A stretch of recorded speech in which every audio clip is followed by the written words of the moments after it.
Happy New Year, everybody. Ragnarok here with another chess video, and today we're going to be looking at one of the 5 chess principles that I put together on my website, ragchess.com, which you can go and check out. I did just finish the article. I have some more images and things that I want to put in there just to make it look better. It's just a lot of text right now. And I also finished my other article about 43 different chess openings, so definitely check that out as well. I'll have a link to both in the description below.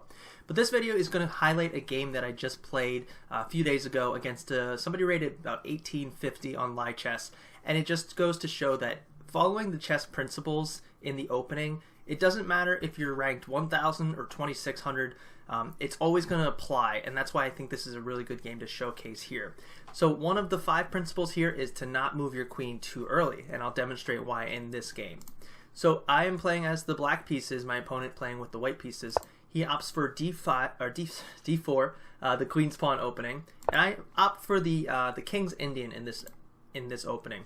Anytime you see somebody play knight to c6, it's always going, f6. It's going to be one of the Indian variations. It could be king's Indian, queen's Indian, Nimzo Indian, a lot of different variations there, which I highlight in that 43 different openings article.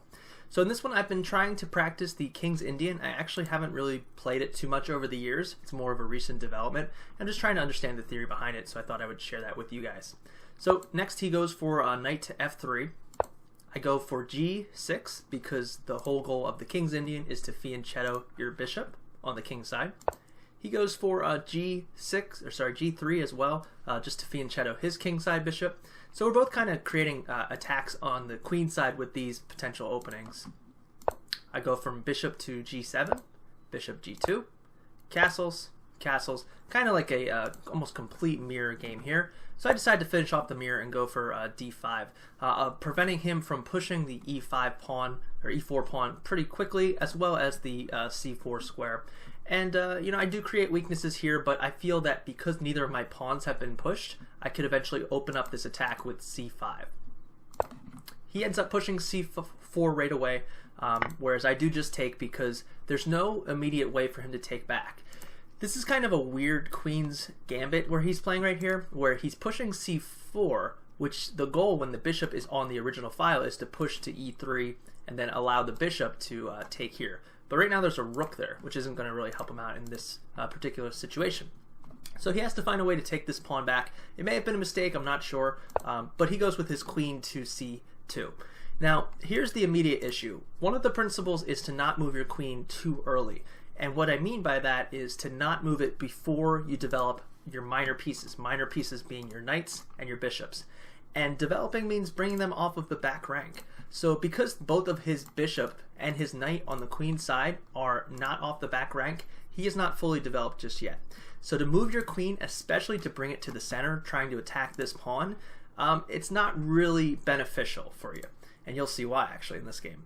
So I could try to protect this pawn, try to maintain my pawn advantage by pushing my pawn to b5, but instead I'm just trying to get back in development, try to get ahead. He's allowed me to move my pieces by moving his queen too early, so he's giving me full development right here. He takes back, that was his whole plan, and now I block my pawn in on the e7 square with bishop to e6. And as you can see, I've been able to develop my bishop, which is my final minor piece. All 4 are off the back ranks, and I've done it with a tempo on his queen. So now his queen has to move again. His queen has moved once, twice, and now he has to move to another square. I believe he goes to a4. Yes. So he has moved his queen 1, 2, 3 times, and I have been allowed to develop my minor pieces. My king is castled. All of my basic opening principles are applied here, which is really, really nice. If you're unsure about all the principles, check out that article for sure. You can see them written on the page. So I decide to violate a principle here by moving my bishop again. Now the reason I developed it here on the e6 square was because I knew that he had to move his queen. And I knew some of his options were not too good, so I figured he would probably move here. If he had moved here, I could have possibly developed my bishop again, just so that this pawn has a way to move. But in this case, I moved it back here, which I believe the engine doesn't like, but I do have a discover attack here, depending on if he brings his queen here. So he moves it again, which makes sense because he's open to discovery attacks if he leaves it there. And then I go to centralize my knight. So by moving this knight, I've also opened up my bishop so it can attack the d4 square. It's a rather weak pawn right now. He really could defend it with this, but again, he still has two minor pieces that have yet to develop, which is really a strength for me. Plus, I'm threatening bringing my knight here, potentially this knight, and keeping this knight centralized. Just a lot of really good ideas, because developing my knight here is attacking the queen. So he brings his rook over here, and I decide to move my bishop again.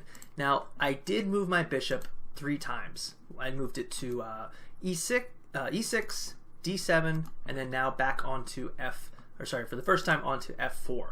And the reason I moved it again is because every time I have to move my bishop, it's forced him to respond in a certain way.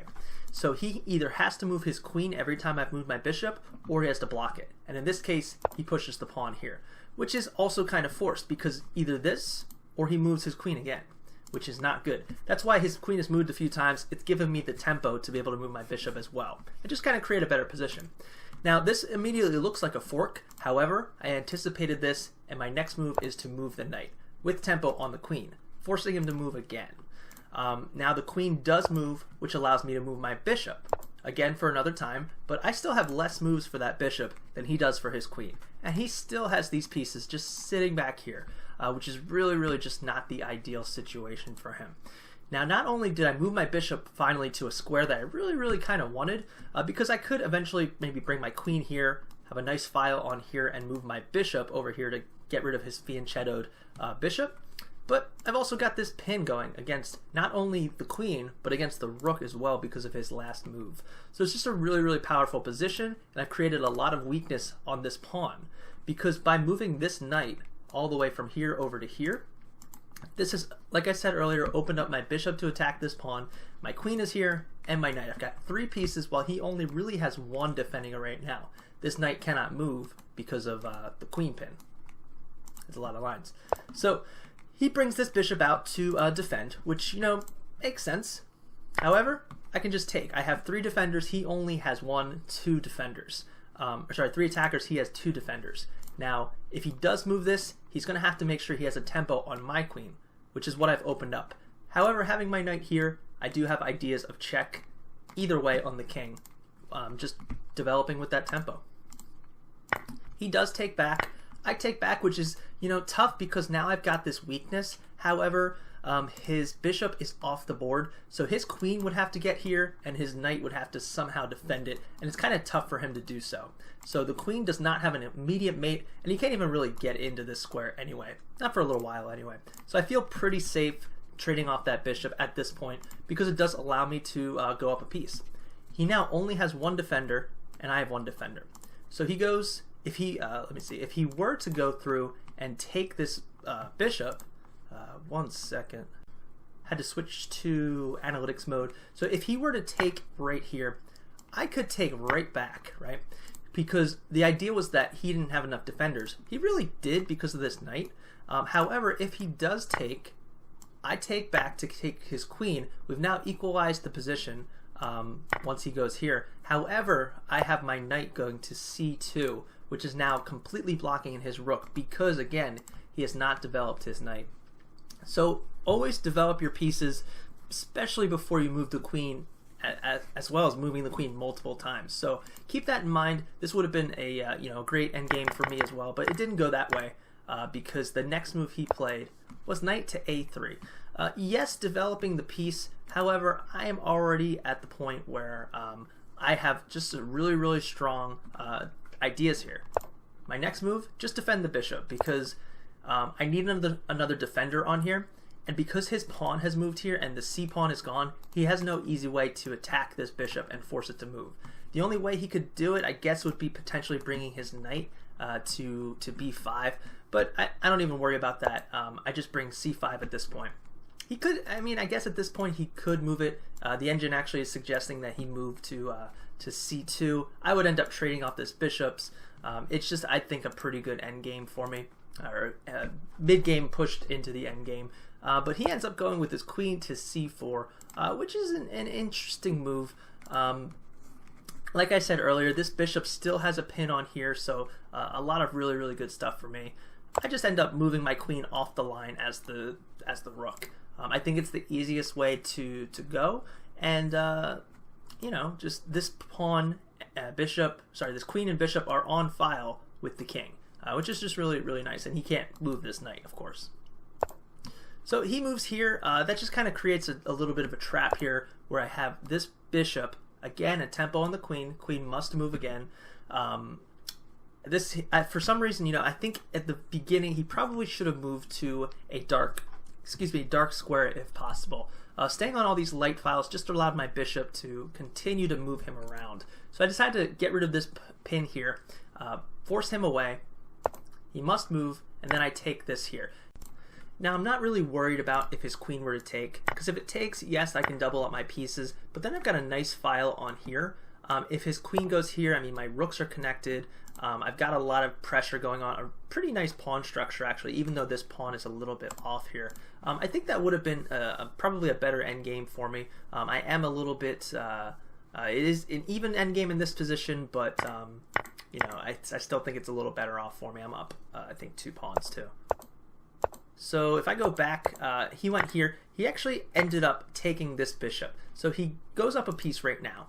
I think the goal being that if I take this, he could take back. It's kind of an even bishop and knight trade for a rook, which is a pretty even way to go. I don't think that's bad. However, I am still attacking his knight over here and his queen as well. So if I go back to, he takes here, I end up taking the rook, going for that trade. However, I get the knight as well. So it ends up being a rook for a bishop trade. I think he was anticipating I would take his queen, maybe like on this move, and then he would get out of this. But I thought a little bit further, and he did end up losing on time, so maybe he was just a little bit stretched for time in that situation. So I end up going up a piece at this point. So I trade here. He pushes this pawn, which I think it's just to be able to create his bishop to attack on the same line as the rook. But I don't worry about that. I start trading because I am up in position. I do blunder here. I definitely have a nice pass pawn I should have defended, probably with maybe rook, either rook to the d file, possibly this rook so I can get this rook and have these open files supporting this pawn. But for some reason I just gave it up and kind of forced him to take it. But that's okay. My rook goes to the d file. His rook moves, and I just make sure that I get these pawns off the threat from this bishop. He goes here. I force his knight away. His knight can't go really to any good squares. Maybe here, but then I could check him and pin that knight to the rook. That would be an interesting position because both the knight and rook have moved over 1 square from their starting position, so that would be fun. But he ends up going to the corner, really limiting his moves. He has 2 moves, so he's not in the best position here. I line up my rooks, threatening this check here to trade. He attacks it, so I do it anyway. He really has no choice there. Now his bishop is pinned against his king, so he must move his knight because that was under attack as well. My goal here is to bring my knight here to attack this, but you know, he just moves out really quickly. That was not the best move on my part. Getting these both on dark squares away from that bishop. He pushes a pawn. I want to trade off this knight. The knight really doesn't have any good squares, but I'm just trying to get ahead in position because a rook versus bishop is a winning endgame for me. He takes, and then I push this pawn, which is a weakness because I open up my file. I think there's a little bit of a time issue going on at this point in the game. I know I'm ahead. There's not too many mistakes I can make, but he does have one last effort. I go after this pawn. I take here, and he moves his king. The idea being that if I take here, he will check me right away. I must move, and then he'll get my rook. And then I just easily defend that here by just pushing b5, and the game is over. So that was my game, really accentuating why you should not move your queen multiple times in the opening. It just becomes too easy for anybody to boss that queen around, especially if you can do it with tempo and develop your minor pieces like I did with my bishop in that game. So hopefully you guys enjoyed this. Definitely go check out that article about the 5 principles. There is even a bonus one in there as well. And go check out that 43 openings guide as well. I've got 2 articles on the site. New year, gonna get a lot of new articles. I've got 3 different ones I'm working on right now.